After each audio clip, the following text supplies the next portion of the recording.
The year was 2015.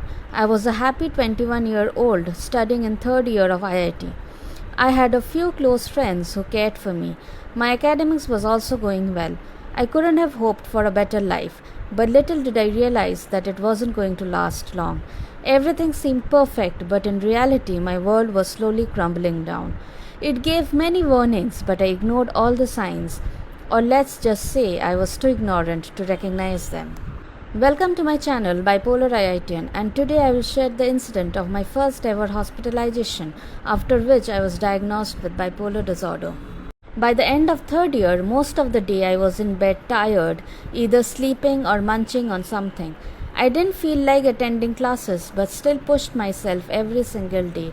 From morning till evening I had classes, and whenever I got time in between classes, I would prepare for civil services. Every day after dinner, I would go to the library and study for 6 to 7 hours till 2 to 2:30 am at night. It was quite a tight and hectic schedule, but I followed it religiously.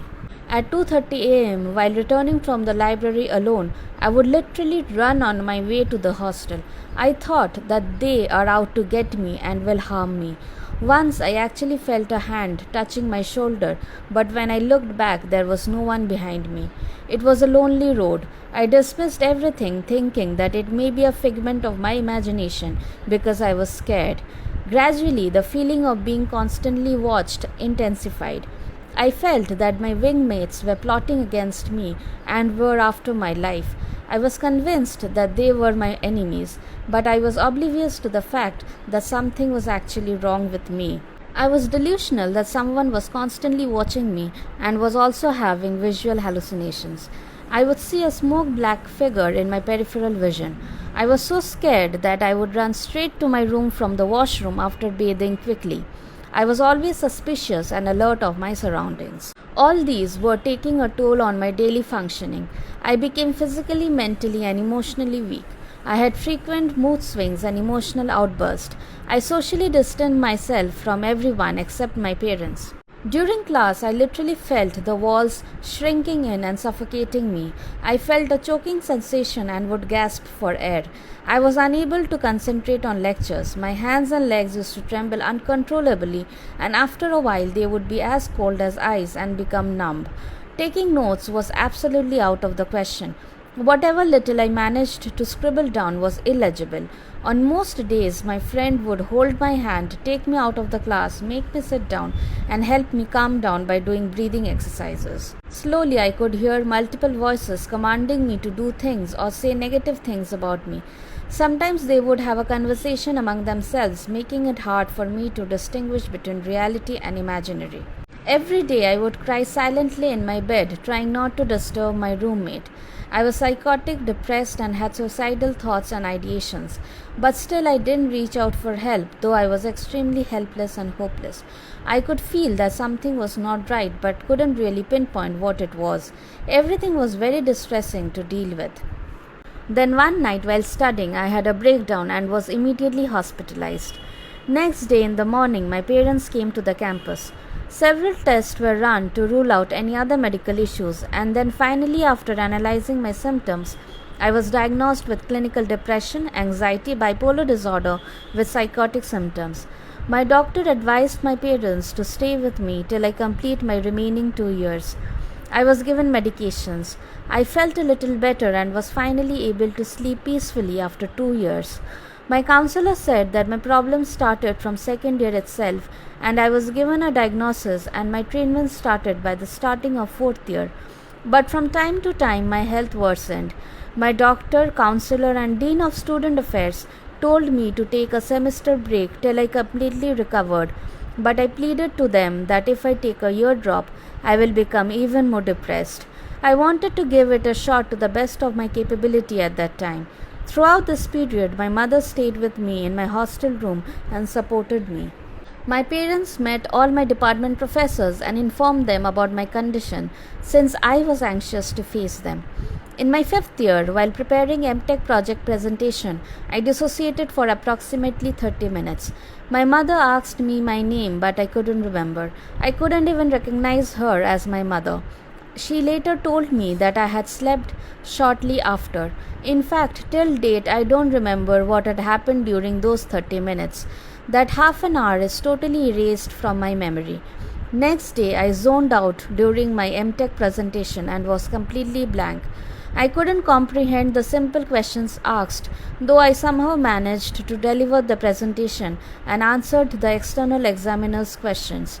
Later in the evening, my MTP mentor and HOD of the department called me and assured me that they have given me a good grade. Even during Grand Viva in 5th year, I could only answer a few questions and then my mind would go blank. I would literally cry in front of my professors and plead to them to ask me some more questions. But no matter how much I tried, I was unable to remember anything. I still remember one of the professors telling me, and I quote, "I know that you were a good student. All these past years you have performed extremely well in all the exams and viva. Had you not suffered from this illness, I know you would have answered all the questions asked. Don't worry, I'll give you a good grade. Now go to your room and take rest and don't stress out." Not all professors were this understanding, and they graded me according to my performance on that day itself, which is also justified, but overall, I got a satisfactory grade. During semester examinations, there were multiple instances where after an hour or so, my hands and legs would start to tremble, and even after doing mindful breathing, they wouldn't stop. But still, I would quickly complete my paper with trembling hands because I always had this thought that if I don't complete my paper and leave in between, then I wouldn't get a good CGPA. And by the end of it, my legs and hands would turn ice cold and numb. I would try to stand up by myself and exit the exam hall, but I didn't even have the strength in my legs to do so. In fact, my voice would tremble so much that I couldn't even call out my professor and tell him that I needed to go to the hospital. I would silently sit in my chair and hoped that someone notices that something is wrong with me and helps me out. When they would notice, my professor would instruct 2 PhD scholars to support me and take me to the ground floor, where I was immediately rushed to the campus hospital in an ambulance. There I was administered drugs and given 1 or 2 bottles of drip.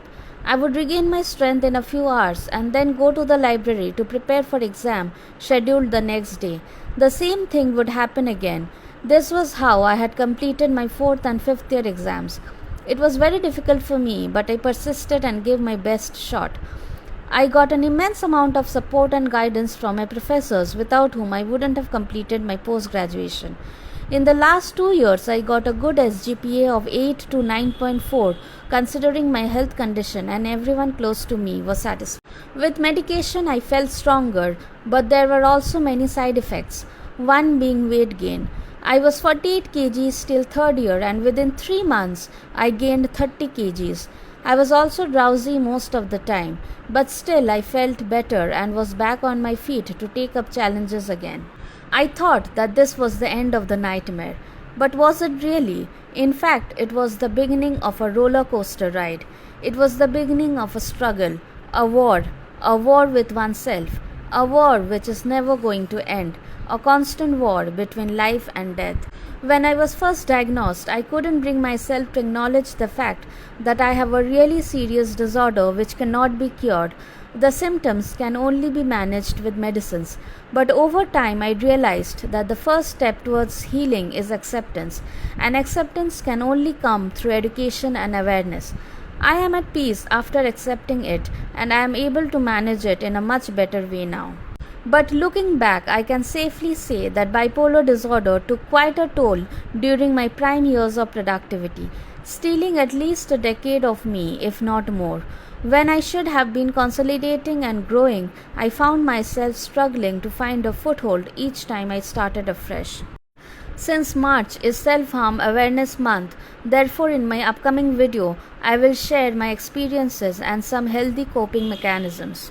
Thank you, that's all for today, and I'll see you in my next video. Bye, take care, and subscribe to my channel for more such educational videos. Please suggest any topic related to mental health on which you would like me to make a video on. Thank you.